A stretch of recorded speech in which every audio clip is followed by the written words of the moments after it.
ఈరోజు 3 లక్షల ఎంపీఎస్ అనే మాటలు తగ్గించుకుని ఆధారంతో పనిచేస్తా ఉన్నారంటే చాలా చాలా చాలా విచారకరం.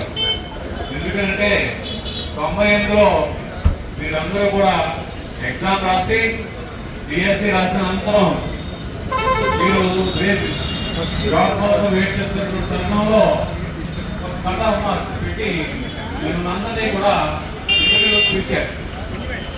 ఈ లోపల ఎటువంటి ఉండగా లేదు. ఎప్పుడైనా సరే ఒక కట్ ఆఫ్ మార్క్స్ పెట్టిన తర్వాత ఇప్పుడు మనకి ఎగ్జామినేషన్ జరుగుతూ ఉంటాయి, మెడికల్ ఫీజు ఎంట్రన్స్ జరుగుతూ ఉంటుంది, మెడికల్ ఎంట్రన్స్ జరుగుతూ ఉంటుంది. ఒక కట్ ఆఫ్ మార్క్స్ పెడతారు. పెట్టిన తర్వాత అభ్యర్థులు పిలుస్తారు. వాళ్ళు ఇక్కడ సీట్లు ఫిల్అప్ కాని సందర్భంలో మాత్రమే కట్ ఆఫ్ మార్క్స్ తగ్గించి అప్పుడు మరికొంతమందికి ఎలిజిబిలిటీ ఇస్తారు. కానీ ఇక్కడ మీ కట్ ఆఫ్ మార్క్స్ పెట్టి మిమ్మల్ని జాబులో కూర్చోబెట్టకుండానే ఇంకా ఖాళీలు ఉన్నాయో తెలుసుకోకుండానే మళ్ళా రివైజ్ కట్ ఆఫ్ మార్క్స్ చేయడం వల్ల మీరందరూ ఏమయ్యారంటే ఆ రోజు ఇంటర్వ్యూ ఫేస్ చేసి 12 మార్కులు 13 మార్కులు 14 మార్కులు 11 మార్కులు సాధించి జాబ్ కోసం వెయిట్ చేస్తున్న తరుణంలో కట్ ఆఫ్ మార్క్స్ మీకంటే తక్కువ మార్కులు వచ్చిన వాళ్ళకి మళ్ళా ఇంటర్వ్యూస్ పిలిచి వాళ్ళు ఏదో మేనేజ్ చేసుకున్నారా అని రిపోర్ట్ జరిగిందో తెలియదు. కానీ వాళ్ళు 15కి 15 మార్కులు రావడం వల్ల 1-2 మార్కులతో మీ జీవితాలని ఎంపీఎస్ అనే 3 మాటల దగ్గర పడేసి అంటే వాళ్ళు తీసుకున్న బట్టి అసంబద్ధమైనటువంటి నిర్ణయం వల్ల ఒక చిన్న మాట, ఒక చిన్న వ్యవహారం వల్ల మీరందరూ కూడా ఈరోజు రోడ్డు మీద పడ్డారు. ఈ రోడ్డు మీద మీరు ధర్నా చౌక్లో ధర్నా చేసే పరిస్థితి వచ్చిందంటే కారణం ఏంటంటే ఆ రోజు తీసుకున్నటువంటి ఆ అసంబద్ధమైన నిర్ణయం జరిగిందని చెప్పి నేను తెలియజేస్తా ఉన్నాను మిత్రులారా. ఏదైనా తర్వాత కాలంలో ఎమ్మెల్సీకి అప్పీలు వేశారు, ఎన్ని పోస్టులు ఇవ్వాలని నిర్ణయించారు. సుమారుగా 4000 పోస్టులకి మేమందరినీ కూడా ఆ రోజు తిరగడం జరిగింది. అయితే ఎక్కడ ఉన్న వాళ్ళు పాపం వేరే ఉద్యోగాలు ఉన్న వాళ్ళు ఉన్నారు, సెటిల్ అయిపోయిన వాళ్ళు ఉన్నారు, ఆడవాళ్ళని పెళ్లి చేసుకుని ఎక్కడో పిల్లలతో హ్యాపీగా ఉన్న వాళ్ళందరినీ తీసుకొచ్చి మళ్ళా మేము ఎంపీఎస్ ఉద్యోగంలో ఈరోజు కూర్చోబెట్టడం జరిగింది. ఇందులో కూడా 4000 మందిలో కూడా జాయిన్ అయిన 15 రోజుల్లోనూ జాయిన్ అయిన 4 రోజులు మొదలయ్యి ఈ రోజు వరకు కూడా ప్రతి నెల ఇప్పటికీ సుమారు 2500 మంది ఇంకా పనిచేస్తూ ఉంటారు. 15 సుమారు 28 రిటైర్ అయిపోయారని గణాంకాలు చెప్తున్నటువంటి పరిస్థితి. మరి ఇటువంటి పరిస్థితుల్లో ఉన్నవాళ్ళ చేత చాకరీ చేయించుకుంటూ కేవలం మీకు మినిమం టైం స్కేల్ గా ఇస్తూ అందరి చేత ఉద్యోగం చేయించుకోవడం కరెక్ట్ కాదు అనేది గత ప్రభుత్వంలో ప్రాతినిధ్యం చేసాం. ఈ ప్రభుత్వంలో వచ్చిన కూడా అనేక ప్రాతినిధ్యాల్లో మిమ్మల్ని ఈ విషయాన్ని మాట్లాడటం జరిగింది. అంతేకాదు ఉపాధ్యాయ విద్యారంగ ఆర్థిక సమస్యల మీద మొన్న 13,000 మందితో ఇక్కడ మహాధర్నా నిర్వహించినప్పుడు 3 రోజుల క్రితం 4 రోజుల క్రితం ధర్నా చేసినప్పుడు ఇందులో కూడా 98, 2008 ఎంపీఎస్ టీచర్లు కూడా ఒక ప్రధానమైన డిమాండ్ గా పెట్టి వీరందరూ మా కుటుంబం అని చెప్పి చెప్పగానే చెప్పారు. అయితే ఇందులో సుమారుగా తర్వాత మీ తర్వాత కూడా ఇంకా ఉన్నారట, 1500 మంది ఇంకా ఉన్నారు. నాకు కూడా ఎంపీఎస్ ఉద్యోగాలు కావాలని చెప్తా ఉన్నాను. మీ ఎంఎస్సీ కమిటీ రిపోర్ట్ బేస్ చేసుకుని 596 మందికి వాళ్ళు కూడా మీలాగే ఎంపీఎస్ రిక్రూట్మెంట్ చేయాలనే ఆలోచన ఈ ప్రభుత్వం దగ్గర ఉంది. ఆ పైన నడుస్తూ ఉంది. అయితే 590 మంది కాదు ఇంకా ఉన్నా మాకు కూడా కావాలని చెప్పి ఒక బ్యాచ్ ఇంకా తిరుగుతూ ఉన్నారు.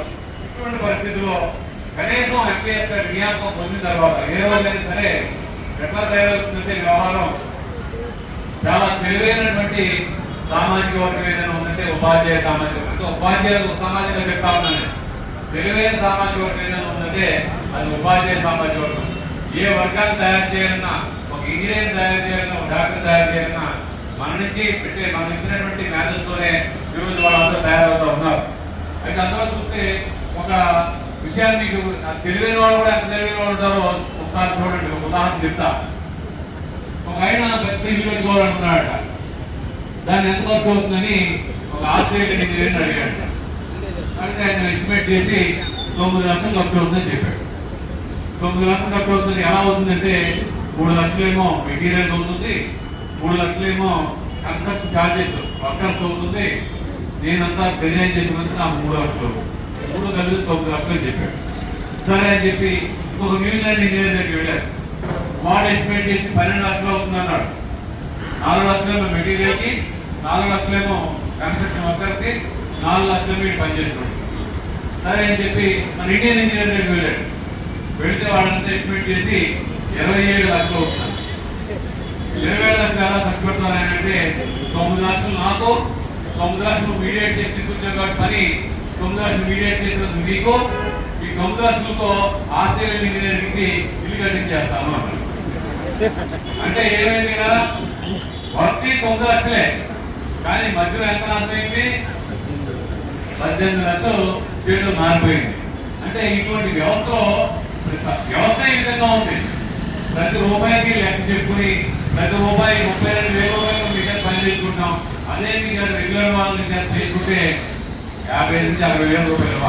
అంటే ఒక జీతంతో ఇద్దరితే పనిచేసే విధానం అన్నమాట.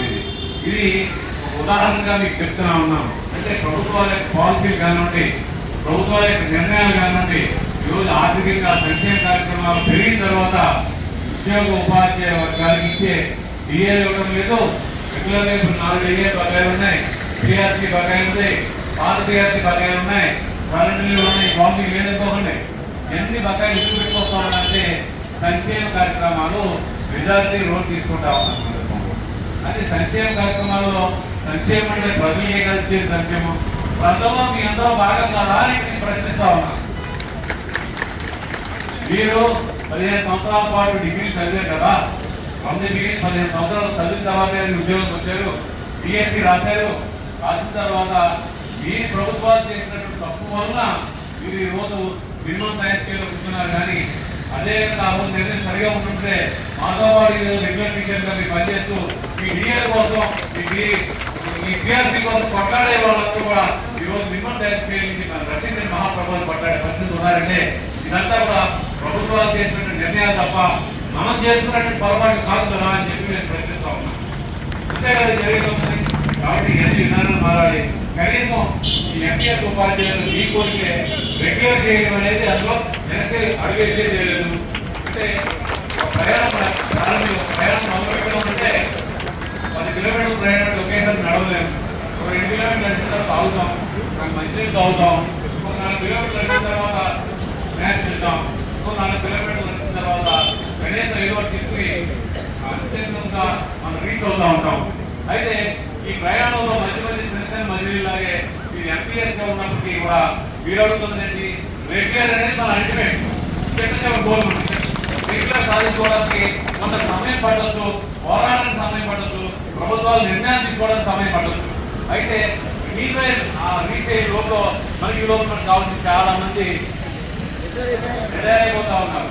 కనీసం ఉపాధ్యాయులతో సమానంగా 62 సంవత్సరాలకి ఈ పదవి వయసుని పెద్దమని మొట్టమొదటి డిమాండ్ పెట్టండి ఈరోజు. అంతేకాదు కాంట్రాక్ట్ బేసిస్ లో పనిచేసే వాళ్ళు కానీ ఎవరికైనా 12 నెలలు జీతం ఇస్తా ఉన్నారు. అది టెక్నికల్ ఇబ్బంది లేకుండా రెగ్యులర్ ఇబ్బంది వస్తుందని చేస్తూ ఒక రోజు గ్యాప్ తో చేస్తా ఉన్నారు.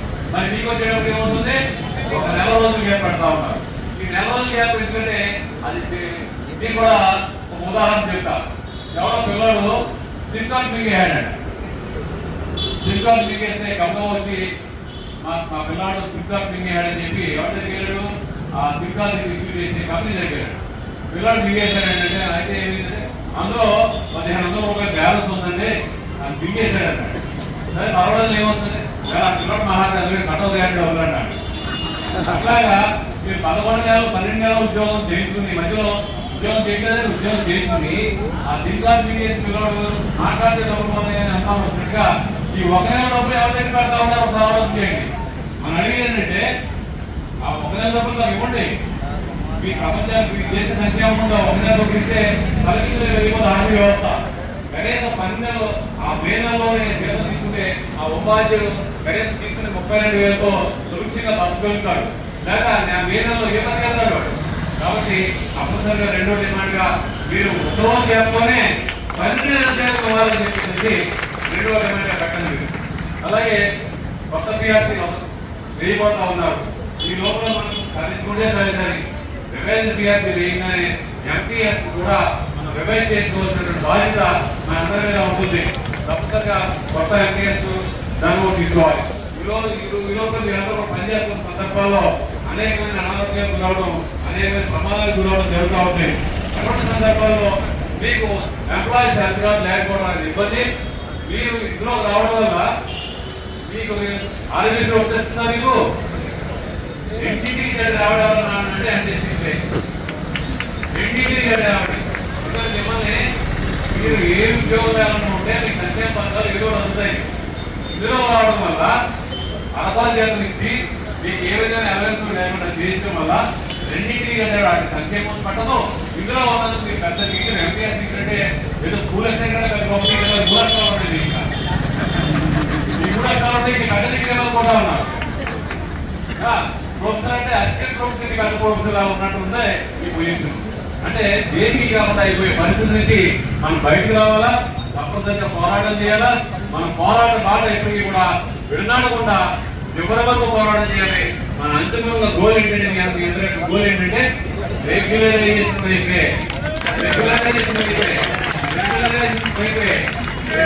వెళ్ళే లోపల రిటైర్ అవ్వచ్చు. అయినప్పటికీ కూడా రిటైర్ అయిపోయిన వాళ్ళకి కూడా బెనిఫిట్స్ ఇచ్చే విధంగా ఈరోజు రిటైర్ అయిపోయిన టీం రాదనుకోకండి. మనసు మనం సాధిస్తే వాళ్ళకి కూడా బెనిఫిట్ ఇచ్చే విధంగా మన పోరాటం ఉండాలని చెప్పి తెలియజేస్తూ ఇప్పుడు అనంతరం ఏలూరులో మీటింగ్ కూడా ఉంది. అక్కడ 12 గంటల టైం ఇచ్చి 11:20 అయింది. కరెక్ట్ లేక వెళ్ళే పరిస్థితి వదిలిపెడితే దయచేసి మీ అందరి దగ్గర మీ అందరి యొక్క సమస్య తెలియదు కాదు. నాకు వ్యాపార చైర్మన్ గా మీ అందరికీ న్యాయం చేయడానికి ఎప్పుడు వస్తే అప్పుడు ఏ వ్యక్తి వస్తే ఆ వ్యక్తి యొక్క సమస్య తీసుకెళ్లి ప్రభుత్వం దృష్టిలో కానివ్వండి, విద్యాశాఖ మంత్రి దృష్టిలో కానివ్వండి, సెక్రటేరియట్ లో కానివ్వండి, లేదా కమిషనరేట్ కానీ ఏ పనున్నా మీ ముందుంటే బయట వచ్చిన వాళ్ళైనా పెద్దలైన నిర్వాహాలని చెప్పి నేను ఆశిస్తూ సమర్థిస్తున్నాను. Thank you.